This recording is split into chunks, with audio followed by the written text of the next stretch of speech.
In the summer of 1950, an estimated 200,000 to 1.2 million political prisoners in the Korean Peninsula were executed and tossed into mass graves.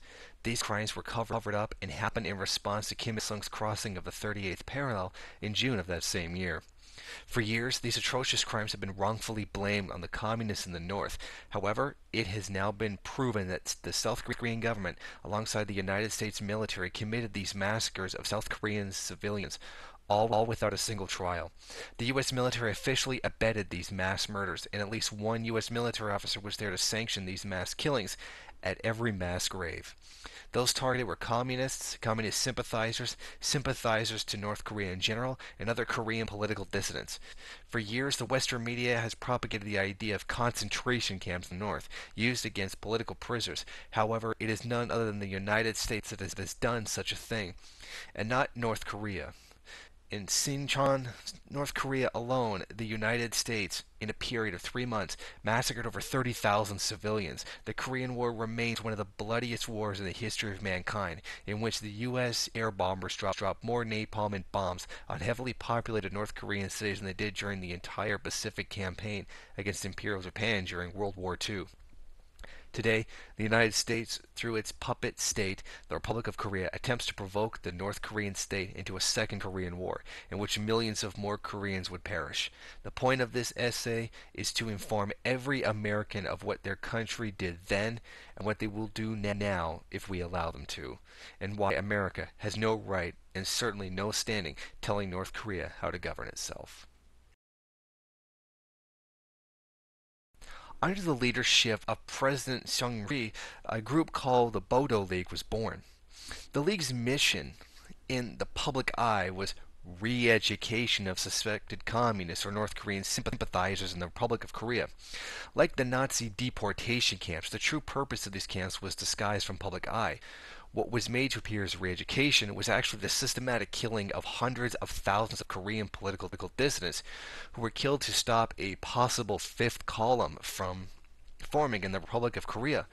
Over a short period of time, the civilians were executed like livestock and tossed into mass graves. This massacre was abetted by Woo Samgik. And at least one U.S. military officer was at the site to sanction the killings. Alongside U.S. military presence there, too, were also British and Australian witnesses to the mass killings, among which a 12 or 13-year-old girl who was reportedly executed and buried among others. Many among the dead were small children and family members of suspected communists or North Korean sympathizers. South Korean retired Admiral Nam Sung-hui confessed that he authorized the killings of 200 people and their bodies be thrown out to sea, making that there was no time for trials for them. Even if trials had been arranged, they would have been akin to those of the trials in the courts of Germany in the 1930s and 40s, for these people had committed no crimes. The horrible crime they committed in the eyes of the officers who were happy to assist in this genocide, and the eyes of the Sungmin Rhee and his cronies, was that these people were communists. They had committed the crimes of political dissent. And for this, they had their families are now beneath the ground, riddled in bullets, while these people lie beneath the ground.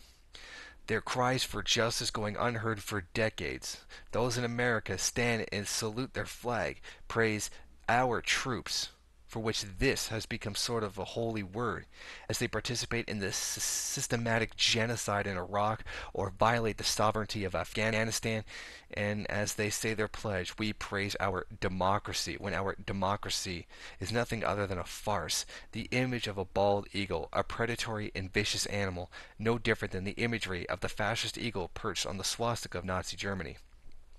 Today, not much has changed. South Korea experiences extreme poverty, and despite an abundant economy, political dissent is systematically crushed in silence, and it is illegal for a South Korean to say anything with positive reverence towards their brothers in the North. In February of 2012, a Socialist Party member in South Korea was arrested for saying on a Twitter statement of respect after the passing of North Korean leader Kim Jong-il. In America, however, our perceptions couldn't be more skewed. We are taught exactly the opposite of what is true. For example, right now, I am speaking of actual concentration camps proven to exist in South Korea, providing pictures, statistics, and other forms of evidence, and the expected form of response I'd most likely to see would amount to something along the lines of, well, in North Korea people starve, as if they don't throw their people into concentration camps in North Korea. My response consists simply that there is no substantial evidence for any of this. We're not saying labor camps don't exist, that we're saying that there's no evidence they just lock people up for disagreeing with the government. The supposed defectors could easily be actors, and considering the resources of the United States, that wouldn't be hard to pull off. These actors generally do not carry passports or any form of identification, or even attempt to hide their identity, making their claims entirely anonymous and unbelievable. North Korea is the size of Wales in the United Kingdom, and if they escaped North Korea, they have no reason to want to hide their identity. Something else to note is the number of people who defected from North Korea and then returned upon finding life in South Korea unlivable. Hundreds of Koreans have defected back to North Korea. What were the reasons for leaving in the first place? One defector, Pak Jung-suk, says the following concerning this. I illegally crossed the border on the night of March 29, 2006 in a foolish hope of meeting my father who went to South Korea due to an A-bomb scare made by the United States during the Korean War and getting money from him. She did not leave North Korea due to a lack of food or political oppression or anything like that. Her father left because he was afraid the United States would bomb North Korea and that he would die. This is quite distinct from the claims made by the United States about the reasoning of defectors.